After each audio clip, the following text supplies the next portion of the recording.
Good morning and welcome to my another video. আজকে বানাতে চলেছি একটা মিক্স ভেজ, যার মধ্যে আছে ঢ্যাঁড়স, আলু, পটল, তরুলি, টমেটো, গাজর, বেগুন থাকবে বেগুন, মানে যা যা বাড়িতে সবজি থাকবে সেটা দিয়ে বানাতে চলেছি। আর এই যে আদা আর কাঁচা লঙ্কা একটা পেস্ট বানাবো, আর একটু সোয়াবিন দেবো। তো রেসিপিটা কিন্তু আমার মোটেও নয়, আমি আজকেই মানে ফেসবুক স্ক্রল করতে করতে দেখলাম যে একটা দিদি এটা বানাচ্ছে, এবং উনি মানে জিনিসটা দেখে খুব লোভনীয় মনে হলো।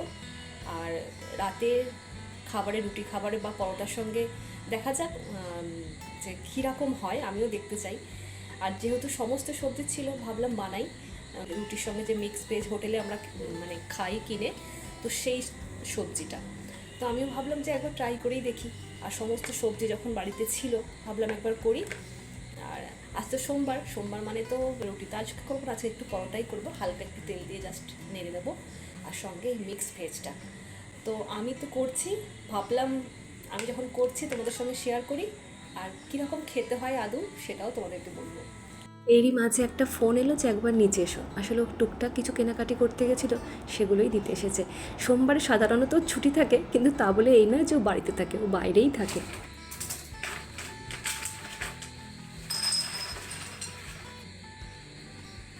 একটু সোয়াবিনও জলে ভিজিয়ে রাখলাম, কারণ দেখলাম যে এই তরকারিটার মধ্যে সোয়াবিনটা দিয়েছিল, তো আমিও একটু দিয়ে দিলাম।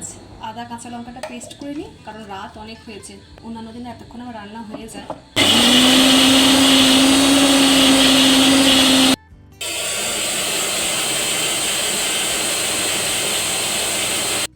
ওদিকে সবজিগুলো ভাজতে বসিয়ে এদিকে আটাটা একটু মেখে রাখছি, তাহলে দুটো কাজ একসঙ্গে এগিয়ে যাবে।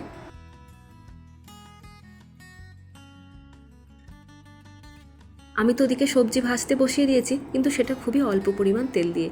তবে যে দিদিটার রেসিপিটা আমি দেখেছিলাম, উনি কিন্তু অনেকটা পরিমাণ তেল দিয়ে সবজিগুলো ভেজেছিল। তো আমি অতটা পরিমাণ তেল দিইনি, কারণ যেহেতু রেগুলার খাবো, তো সেখানে অতটা পরিমাণ তেল দেওয়াটা ঠিক হবে না। তোমরা চাইলে দিতেই পারো, কারণ তেলেতে কিন্তু স্বাদ অনেক মাত্রায় বেড়ে যায়।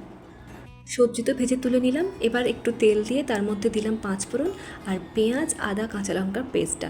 এবার এটাকে ভালো করে কষাবো। তারপর এর মধ্যে দেবো রোজকার নিয়মিত মশলা, হলুদ গুঁড়ো, লঙ্কা গুঁড়ো, কাশ্মীরি রেড চিলি পাউডার, আর যদি থাকে ধনে গুঁড়ো সেটা, কারণ আমার কাছে এই মুহূর্তে শেষ হয়ে গেছে, তাই দিলাম না।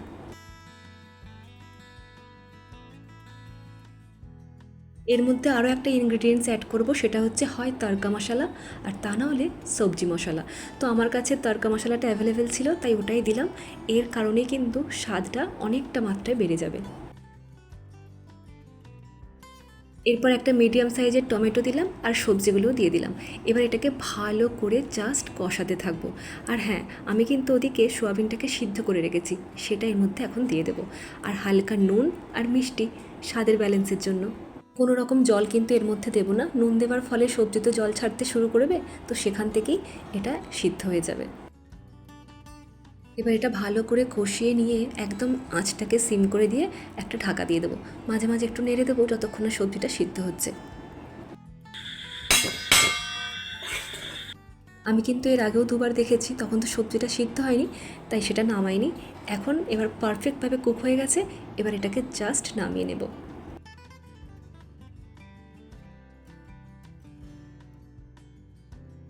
একদম ধাবা থেকে যে মিক্স ভেজের গন্ধটা পাওয়া যায়, ঠিক সেই স্মেলটা নাকে আসছে। স্মেলটা তো ভীষণ ভালো আসছে, মানে ধাবাতে যে মিক্স ভেজের যে স্মেলটা আসে, ঠিক সেই স্মেলটা আসছে। আর আমি একটু নুন মিষ্টি চেক করার সময় দেখলাম যে সত্যি ভীষণ ভালো হয়েছে। মানে এটা আমার রান্নাঘরে আর একটা নতুন পদ হিসাবে অ্যাড হলো। ভীষণ ভালো হয়েছে। তোমরা যারা আমার ভিডিও দেখছো, আমি তো একজনের থেকে শিখেছি, যারা আমার ভিডিও দেখছো তারা একদিন প্লিজ বানিয়ে দেখো, ভীষণ ভালো। মানে যেসব বাচ্চারা সবজি খায় না তারাও খাবে, খুব ভালো। তাহলে তোমরাও একদিন বানিয়ে ফেলো আর আমাকে জানিও কমেন্টে। Thank you for watching.